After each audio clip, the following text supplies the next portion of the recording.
Débat. Quels sont les grands enseignements des élections municipales en France? Qui sont les gagnants et qui sont les perdants? S'il y en a d'ailleurs, nous le verrons à un peu plus d'un an de la présidentielle. Avec nous pour en parler, Brice Sokol, bonsoir, bienvenue. Vous êtes politologue, essayiste, co-auteur avec Frédéric Dabi du livre L'écharpe et les tempêtes face au maire, la défiance inattendue. C'est aux éditions de l'Aube. Perrine Tarnaud, bonsoir et bienvenue. Bonsoir. Vous êtes directrice de l'information et des rédactions de Public Sénat. Et François Tonneau en direct de Marseille, chef du service politique du journal La Provence. On commence avec vous, François Tonneau. Votre journal titre Payan dans un fauteuil. Tous les regards étaient tournés vers la Méditerranée. Marseille, deuxième ville de France, allait-elle basculer Rassemblement National? C'est finalement donc le maire sortant de gauche, Benoît Payan, qui reste à bon port, si je puis dire, malgré une forte progression du RN qui atteint tout de même les 40%. Quel est pour vous l'enseignement de sa victoire à Benoît Payan?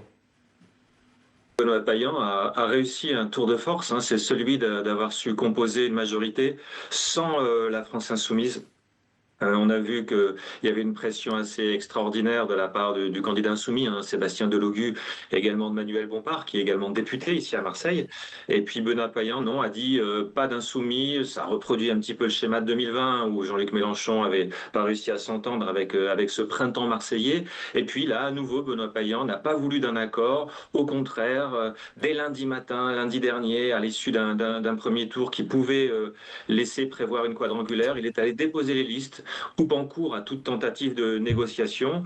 Résultat, il a réussi son coup. Il a obligé Sébastien Delogu à se retirer pour pas qu'il soit accusé d'avoir fait gagner le RN. Et hier soir, quand il a gagné, il a éprouvé quand même un sacré soulagement parce que le pari était un peu risqué quand même. Hein. Restez avec nous, François Tonneau, on vous retrouve dans quelques instants. Perrine Tarnaud, ces alliances ou pas, technique ou de projet entre le PS et LFI, ça a été vraiment le leitmotiv de la campagne de l'entre-deux tours, en tout cas. Oui, c'est ce qui a mené la campagne, effectivement, de l'entre-deux tours. Les villes où la gauche, en tout cas où le Parti socialiste et la France insoumise, où le Parti socialiste, les écologistes et la France insoumise ont fait alliance, c'est ce qui a effectivement mené le jeu. Et ce qui a fait oublier le bon score du Parti socialiste du premier tour, puisqu'il y a, je crois, 700 villes qui sont tombées vraiment aux mains, enfin en tout cas qui ont été gagnées par la gauche dès le premier tour. Mais tout de suite, effectivement, cette question des alliances ou pas avec la France insoumise, c'est ce qui a mené le débat politique. C'est ce qui fait que la France insoumise, finalement, a pris le là sur ce premier tour et sur cet entre-deux tours de la campagne des municipales, au risque, eh bien, pour le Parti socialiste, de faire oublier un certain nombre de victoires. Et puisque vous parlez du Parti socialiste, je vous propose d'écouter le premier secrétaire du PS, Olivier Faure, qui fustige la France insoumise et les conséquences des divisions à gauche. Écoutez.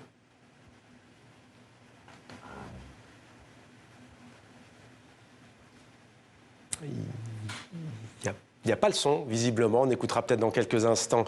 Olivier Faure, j'aimerais vous entendre sur cette question, Brice Sokol.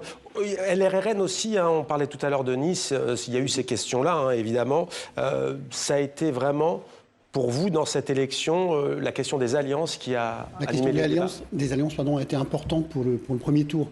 Si on reste sur l'espace de gauche, au premier tour, LFI fait 640 000 voix à l'échelle nationale, le Parti socialiste fait 5 millions de voix, et pourtant, c'est LFI qui va imposer le rapport de force avec le Parti socialiste. C'est vrai que c'est fou le décalage entre ce scrutin local et ce qu'on voit au niveau national. Il y a un vrai décalage. Enfin, la présidentielle. Absolument. Il y a un récit et un imaginaire qui est gagné par la France insoumise, même si la France insoumise prend dès le premier tour une ville comme Saint-Denis, qui est la deuxième ville la plus importante d'Île-de-France, et puis une réalité qui est une territorialisation des LFI, c'est une réalité, mais un Parti socialiste qui reste quand même dominant et ancré dans les territoires.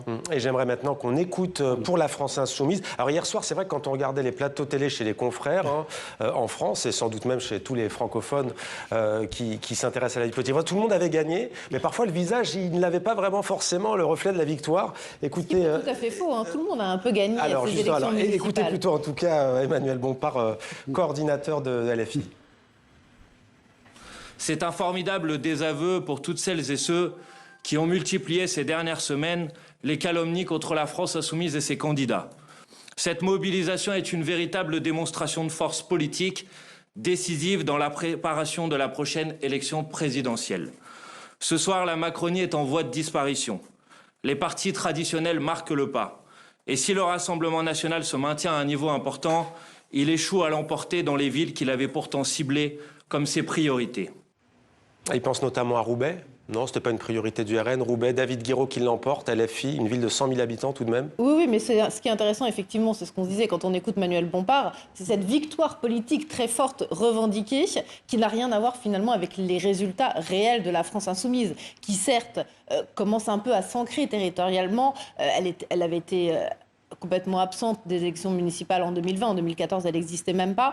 Donc c'est un bon début territorial pour la France insoumise, mais ça n'a rien à voir avec les socialistes et l'ancrage territorial du Parti socialiste qui sort tout de même, en tout cas si ce n'est renforcé, mais bien ancré. Le Parti socialiste ne bouge pas trop dans ses principales villes. Donc on peut dire qu'il y a des bons résultats pour les socialistes, mais en revanche, il y a une vraie erreur stratégique de l'entre-deux-tours, de cette précipité, j'ai envie de dire, dans les bras de la France insoumise dans certaines villes importantes. Vous pensez à Clermont-Ferrand ? On pense à Toulouse aussi, Bastion, bien entendu. ouais. Voilà, des villes qui auraient pu basculer à gauche et que finalement la droite a gardé.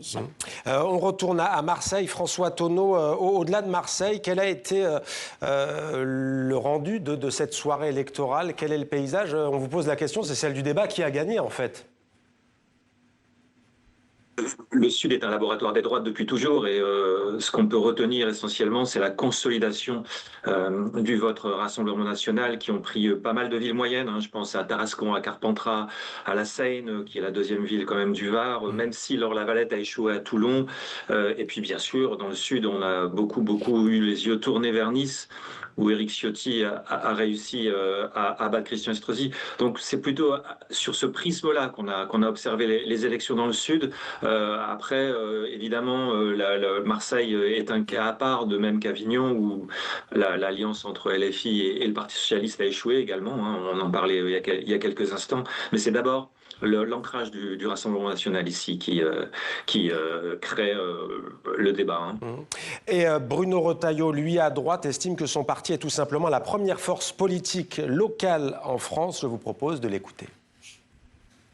Les résultats de ces élections municipales ont montré que la France n'est pas condamnée à une fausse alternative entre, d'un côté, les idéologues de LFI et de l'autre, les démagogues du Rassemblement national.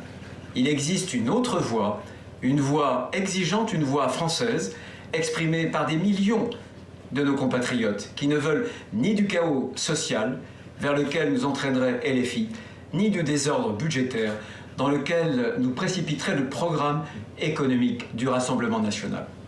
Alors Brice Sokol, le journal Le Monde a regardé sur 3343 villes, c'est précis, de plus de 3500 habitants, et c'est effectivement, c'est la droite qui est quand même clairement ancrée dans les territoires. En fait, c'est... moi je dis c'est la France modérée qui a gagné ces élections municipales. C'est évidemment la droite et les diverses droites. Ouais. Parce que je regardais le nombre d'étiquettes politiques entre 2008 et aujourd'hui. En 2008, vous aviez 17 étiquettes politiques différentes. J'aimerais bien qu'on voit la carte peut-être de ce que je viens de citer. Donc nos confrères du Monde, 1267 maires de droite sur 3343, 829 de gauche, 586 du centre. Et après, plus on descend, la gauche radicale, c'est seulement 7. L'extrême droite, c'est seulement 63 sur ces communes-là. La réalité, c'est que c'est la France modérée qui a gagné ces élections municipales, à la fois la droite républicaine et les diverses droites. Alors, c'est pas cette carte-là, mais on va peut-être la voir tout à l'heure. Et aussi le Parti socialiste. En fait, comme le dit votre correspondant à Marseille, on a assisté à un ancrage du Rassemblement national sur une grande partie du territoire, pas que sur la façade méditerranéenne et pas que dans le Nord-Pas-de-Calais, et on assiste à une territorialisation également des LFI. C'est une réalité. Mais les grands gagnants, alors il y a eu beaucoup de va-et-vient entre les mairies socialistes et les mairies de droite qui se sont un peu échangés, les maires. Grosso modo, ça s'équilibre. Mais ça s'équilibre, grosso modo. Et donc c'est cette France modérée, finalement, que représentent ces élections municipales aujourd'hui?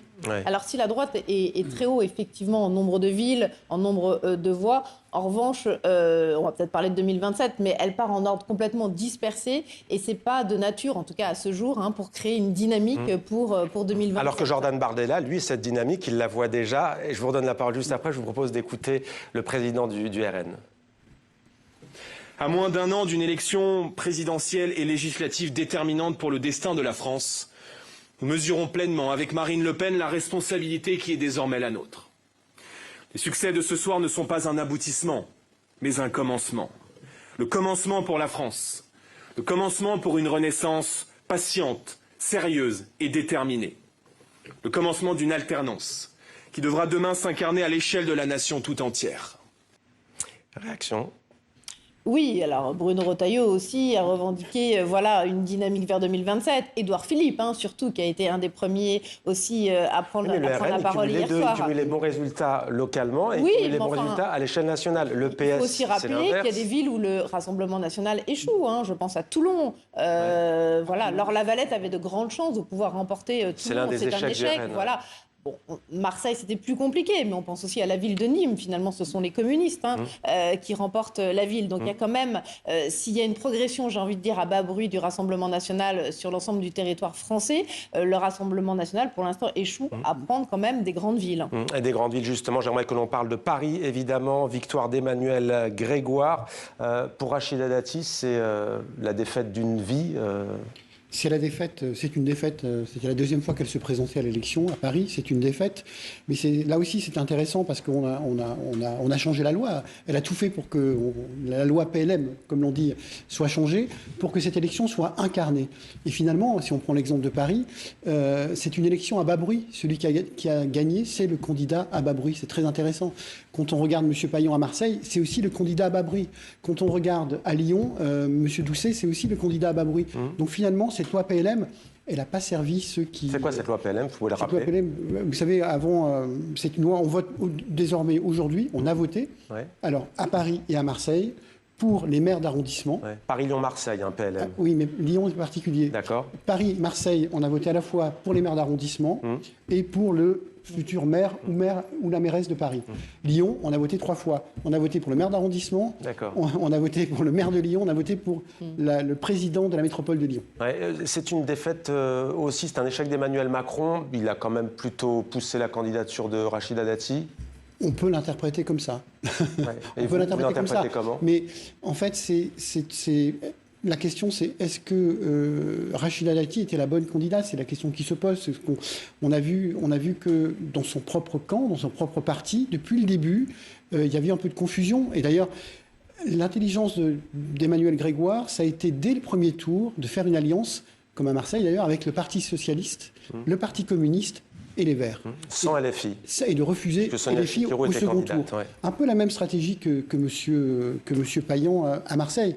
Rachida Dati n'a pas pu, elle, au premier tour, créer ces alliances qui lui auraient permis d'avoir une dynamique, comme l'a eu M. Grégoire. Et donc, il ne faut pas oublier qu'en politique, a fortiori dans le cadre des politiques des municipales, les alliances de premier tour sont souvent déterminantes parce qu'elles conduisent à des dynamiques de second tour. Et on voit que les alliances techniques, les électeurs et les électrices n'aiment pas toujours forcément. François Tonneau, en direct de Marseille pour la Provence. On évoque Emmanuel Macron, à l'instant d'ailleurs soutien de Rachida Dati, si l'on peut dire. Où est passée la Macronie, où est passé le bloc central en Provence, s'il bouge toujours ? Quand même se faire remarquer, même si le président de la région, Renaud Muselier, qui vient des Républicains, lui, est passé sous la bannière de Renaissance. Christian Estrosi, lui, était passé sous celle d'Horizon. Bon, ce qu'on peut dire, c'est qu'évidemment, ici, il n'y a aucune ville qui soit dirigée par Renaissance et les macronistes. Emmanuel Macron avait voulu faire de Marseille, on s'en souvient, en 2020, il avait voulu faire de Marseille un petit peu son laboratoire à idées, son fief. Il voulait essayer de prendre la mairie. Ça s'est soldé par un échec assez cuisant. Depuis, il s'est mis quand même plutôt en retrait, même si l'État a apporté énormément d'argent à Marseille pour son plan école, pour ses transports. C'est vrai que la Macronie ici n'existe quasiment plus et j'espère que Renaud Muselier ne m'en voudra pas de dire ça, mais il faut voir la réalité. Ça, on vous laisse voir s'il réagit effectivement demain, le président de la région. Une question aussi qui se pose sur Édouard Philippe, parce qu'hier soir, il a fait un discours. Comme vous le dites, tout le monde évoquait déjà cette présidentielle, mais lui, il a essayé de faire un lien entre l'ancrage local et les attentes des citoyens à l'échelle locale et la destinée un peu plus nationale. Qu'en avez-vous pensé, réélu maire du Havre, en Normandie ? Une confidence d'un des conseillers d'Édouard Philippe, ça a été de dire hier soir, c'est municipal, c'était un peu notre primaire à nous pour Édouard Philippe. Donc, pour dire, je traduis, c'est marchepied vers la présidentielle pour Édouard Philippe, parce qu'on sait effectivement qu'il ne fallait pas trébucher au Havre. Il y avait eu ce sondage avant le premier tour qui donnait Édouard Philippe en danger. On n'a jamais su s'il avait été, s'il était vraiment fondé et bien fait, ce sondage, mais toujours est-il qu'il y avait une petite incertitude sur le fait qu'Édouard Philippe soit réélu ou pas maire du Havre. Il est confortablement réélu. Donc maintenant, il va pouvoir s'atteler à sa campagne présidentielle. C'est le mieux placé à droite ? Aujourd'hui, en tout cas hier, il s'est exprimé tout de suite. Vous avez remarqué, c'est le premier qui se soit exprimé. Et en fait, il parle à la fois aux Havrais et aux Français, en disant sur l'insécurité, sur l'éducation nationale, etc. Je vais m'exprimer, il faut que l'on change les choses. Et donc, il a beaucoup dit Havrais, Havraise. Hein. Ouais, mais, le gentilé, on le connaît du Havre. Voilà, on sentait que c'était aussi adressé aux Français, qu'il considère aujourd'hui être celui qui peut à la fois rassembler le centre, enfin l'ensemble des partis du centre, et peut-être amener avec lui ce qui reste des Républicains. Merci beaucoup à tous les trois. François Tonneau à Marseille, Perrine Tarnaud, est également en plateau avec nous. Brice Sokol, merci à tous les trois.